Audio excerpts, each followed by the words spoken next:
San George Preka Itobalina. Twieled familja Onja fil-belt 140 sena ilu, iżda ħajtu għexa bl-aktar mod sempliċi. Din hija l-ħajja li għex l-ewwel qaddis kolonizzat Malti San George Preka li mawħud għadu magħruf bħala Dun George.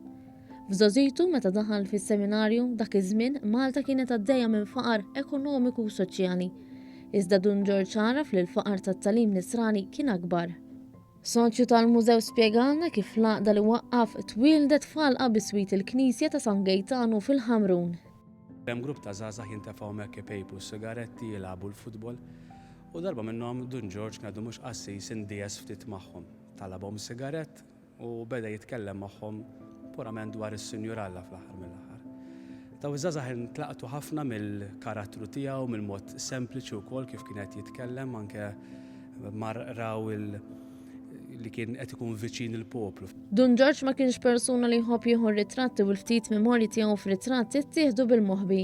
Infatti meta kienet ibienek l-ewwel ġebla tad-dar tal-mużew fil-Blat tal-Bajda, inbena ħajta sejjaħ apposta biex il-fotografu jkun jista' jistaħba warah u jiġbed ritratt lil Dun George.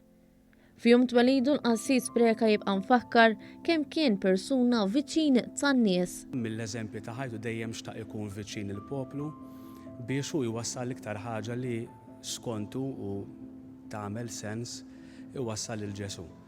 U allura naħseb qaddisin bħal Dun George u l-qaddisin kollha qegħdin hemmhekk biex aħna nimitawhom u naraw ftit xi aspett fil-ħajja tagħhom. 140 sena mit-twelid tiegħu wieħed ma jinsiex l-isfidi li għex tul ħajtu dan il-qaddis. Fil-bidu tas-seklu 20 id-Djoċesi ta' Malta kienet wafqet għal xi żmien ħidmet Preka għaliex ħasbet li qed ixerret l-ereżijiet. Fuq kollox is-soċjetà tal-mużew li waqqaf dan il-qassis baqgħet tagħmel il-ġid fis-snin ta' wara. Bil-qassis jiġi kolonizzat qaddis u jirċievi l-qima li jixraqlu.